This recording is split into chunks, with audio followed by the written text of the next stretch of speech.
Si vous reconnaissez votre agresseur, vous me le dites. Non, il est pas là. Cette histoire est venue avec, je crois qu'en sortant d'un commissariat, j'ai imaginé une glace sans teint avec quelqu'un que les flics présentaient à une femme, quelqu'un dont on savait qu'il était le coupable, et elle disait non, et voilà, je suis parti, je suis rentré chez moi avec cette phrase simplement. Vous allez venir avec moi? Non, non, je suis pas venir avec vous, non. Vous voulez quoi que je crie? L'idée du film est née de l'envie de suivre l'itinéraire d'une femme extrêmement entêtée, presque entêtée de manière enfantine, qui poursuit un but qui est très déterminé, très contradictoire et qui se révèle dans l'action. Et l'idée du film, c'était d'avoir une héroïne, un film, une histoire dont le moteur soit une femme.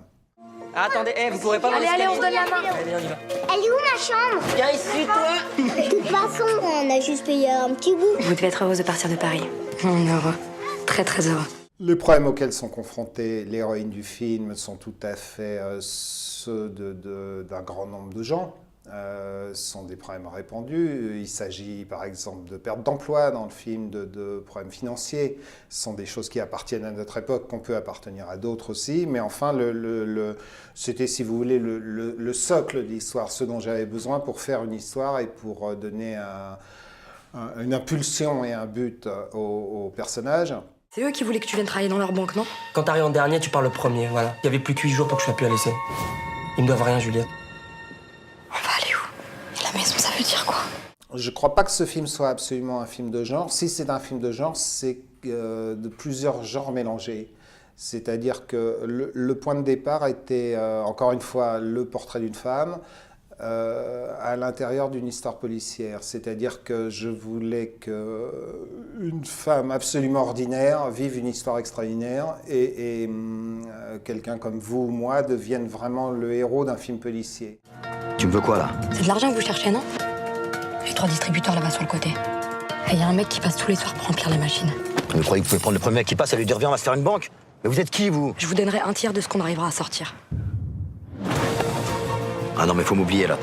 C'est pas pour moi, ça. Vous voyez pas que vous êtes trompé de mec, non? On peut aussi dire que le film raconte une histoire d'amour, même davantage qu'un pur film de bandit.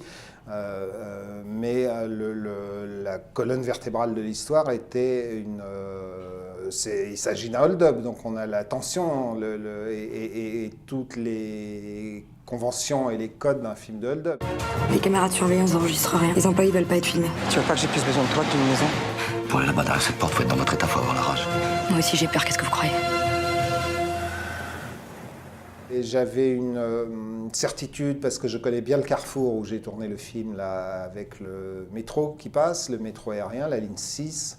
C'est la station Duplex, c'est un carrefour que je connais, que j'aime bien, et je savais que l'histoire devait se dérouler là, absolument. Enfin, j'en avais la certitude en écrivant même l'histoire, parce que je savais que...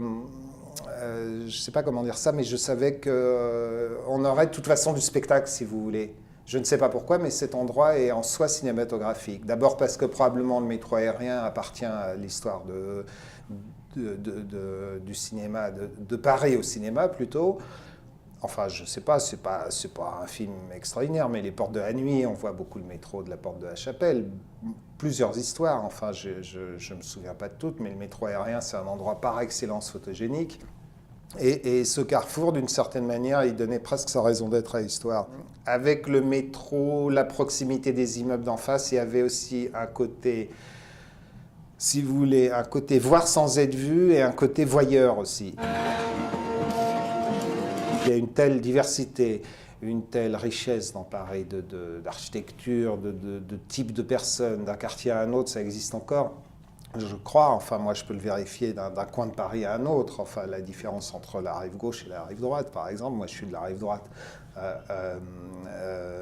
elle est très frappante, plus qu'ailleurs il me semble, et il y a cette grande diversité, mais c'est vous-même qui l'interprétez en fonction vous vous y sentez bien ou au contraire un peu plus oppressé quand vous êtes plus ou moins bien, quoi. Alors ici, je trouve que ça sert tout à fait le propos, on a une femme qui est très... sur la défensive, comme ça, qui peut se sentir observé ou en danger. Et évidemment, évidemment, ça en a fait une très urbain, mais